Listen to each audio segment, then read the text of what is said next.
they're just about heading up the hill here now. So sorry, we were so carried away with Howden's career. Okay, here we go. They come up the hill, and it is Michael Collins on pole position with Kenny Smith alongside. These two are going to create fireworks. Watch this happen, and they are go down into turn one, and it is Smithy. Look at him wriggle under brakes, and he drives right around the outside of Collins. Hang on, is Collins going to come back at him now? Nope. Oh, look at that. Kenny moves over, and I tell you what, that's a bit of muscle there, Howden. He was really showing him who was boss. Yeah, well, he just needed to put him off his stroke a wee bit, didn't he, to get into there first. Now, and then Thornton's having a bit of a run here as well, again. Yeah, well, Thornton down at Taupo got in front of Collins, really upset Collins, got in front of him, and then chased Kenny as a monster Kenny and got a pass done on him as well. So, but I think we were talking, it was a tyre issue at the time, that Greg's tyres were much newer than Kenny's. And, yes, that's right. But I think Kenny's got a new set of boots on for this weekend, or a newer set of boots. Well, if he's going to grab that lap record, he's going to need a new set of boots for sure. So the thing is, so really, do you reckon the track conditions are there for it? Well, it's a little bit of breeze. It's cool, but not too cool. Yeah, now he's stretching away. Oh yeah. And Collins is getting away from Thornton as well. So I know he's changed his rear suspension on the Lola to make sure that he's. He was telling me he's changed the rear shocks and the rear suspension because he had the Pukekohe set up in it and it just wasn't happy.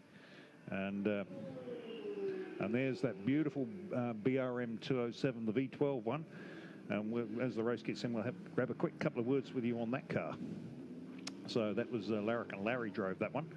But anyway, back to the front of the field now, and I think Mike's sort of recovered from that bashing that he got at turn one. He's starting to come back at Ken now. Yeah, he is, and you can see they're stretching it away now from Greg Thornton in third place. And here it is, the car on screen. You can just see it, the BRM 207, the V12.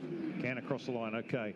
And Mike Collins sets the fastest lap, opening lap with a 59.898. Kenny on a 1 minute and 2.22040. So Michael Collins is fastest. That GM1, McRae.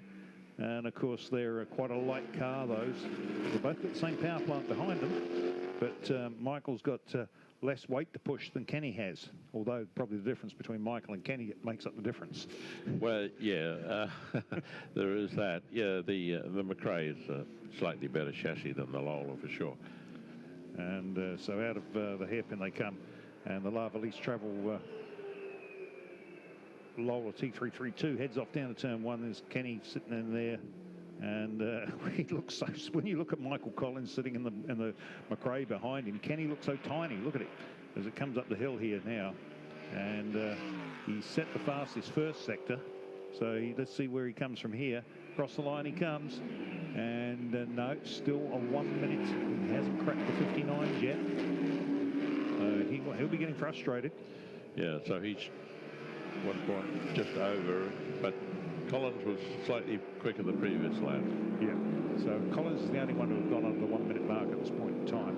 Tony Roberts in the back there, 107.032, and then Peter Burson rounds out the field in the Formula One car. Peter's just out there doing demonstration runs. He's not intending to get involved in the race because it is a Formula One car. It's not a Formula 5000 car, so it doesn't conform to these class rules. So he's just there giving it a demonstration. He was telling me they were going to take the baffles out of it because he said it might have been just too noisy. So you'd probably know about those things. You raced for BRM? I drove for BRM for 2 years, 71 and 72. Not in that model. Earlier Tony Southgate Coke bottle-shaped cars like a McRae. Same engine though, and same gearbox. And so that could have something to do. Well, your hearing's maybe not as good as it was, as good as it used to be. Those V12s make a hell of a noise, don't they? Yeah. Well, the Matras were even noisier when I drove for them. And in those days, we didn't really have good ear protection, so your ears would ring for about 3 days after a Grand Prix. I guess that's health and safety for you. Here it is going down through the Porsche Dipper now. The rotary watches. Sponsored. Boy, does he sit high in it. He sits really high. So Mind you, he is about 6'7", so he's a big man. And okay, now Kenny's coming up on him now. This is going to destroy this lap on this car, and I'm not sure Peter even knows he's there. He knows now. So Kenny comes up now. Has this given Michael a run? Let's have a look as they come up the hill here now. Michael Collins has got his nose right under the back wing of the Lola. He's going to come down the inside. Diving. Kenny's not having any of that. Hang on, young fella. I'm just about to shut the gate in your foot. No, I'm going to slam the door. So that's Ken. So takes no prisoners as that man. So one of his favourite sayings is, if they want to play a game with me, I'll play one back. So yeah, it was a slightly slower lap, but yeah, they both got into the 59s earlier on the previous lap. Before that, there was 59.94 for Ken, 59.82 for Michael. So there's no difference between these two cars. I'm just suggesting that realistically, Michael's got probably a faster car, and Kenny's probably the how would we say? I don't want to be cruel to Michael, but Kenny's probably a tad better behind the wheel. So as they come off the bottom corner, heading up the hill here now, here he comes. Let's see what he's got in the bank this one. As they come around the top of the track, heading down across the line now. And it's stretched out a little bit of a lead, and you can see how the pace is so quick at the front there, because Greg Thornton in third place hasn't arrived yet. Here he is now. Brett Willis slowing on the straight from the Exeter, and he's actually coasting. He might get to if he can get to the flag point. No, he's not going to reach it from there. Oh, he may do. Just about. He may get there. They may be close enough for the flaggy to push him to one side and avoid a safety car. So last lap round, both back over the minute mark. Neither of those two under the 1 minute. So I don't think the conditions are there for us to see that lap record today, Howden. Doesn't look like it, no. So there's Smithy down the bottom of the track now, heading out of turn 10, heading up the hill here. He's opened the gap. He's probably got about 4 car lengths over Michael Collins now as he comes around the top of the circuit, across the line. Make that, and it is the last lap board out for Kenny Smith. Michael Collins will see that. He'll know that he's only got this one lap to do anything about Ken. But I think Ken's made his intentions perfectly clear to Michael that you're not coming past. Yeah, right. Greg Thornton in third. And Aaron Burson comes across the line in 4th position. So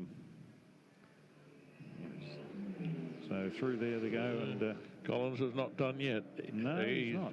Pulled himself right back up again. So this is the last lap. So out of that last turn they come. That very distinctive helmet design of Ken's. Been slightly more modernised as time's gone on, but still the same design. It goes right back to the late 70s, early 80s. He had that helmet. So out of the, not that particular helmet, but that design. So up the hill he comes, and there'll be checkered flag lap for them this time. So Ken Smith will take it out. Yeah, he's home safe now. Michael Collins through in 2nd position. And a long way back in 3rd place. Yeah. So that's, I'm just trying to work out, that's 7 starts in the series so far, and I think 7 wins, isn't it, for Ken? And there is Greg Thornton in the most famous Formula 5000 of all. That's the car that won the night. It was in 1973? 73. 73 Guards Grand, was it the Guards Grand Prix or the trophy? It was a Formula 1, Formula 5000. Race of Champions. Yeah, that was it. Yeah, Formula 5000, Formula 1 Grand combined. And it was Peter Gethin. Peter Gethin in that car, Have you ridden that? Were you in that? I was in that car. I was driving for Williams then, but unfortunately one of my rear wheels fell off. So I wasn't on the podium, that's Frank for sure. would have been best pleased. He wasn't pleased, no. Actually, I was even less pleased than he was. So the BRM's finished. Yep, there we go. Yeah, and in fact... Tony Roberts across the line as well. Well, Aaron Burson ran a pretty strong 4th there. He did. So, just, I mean, after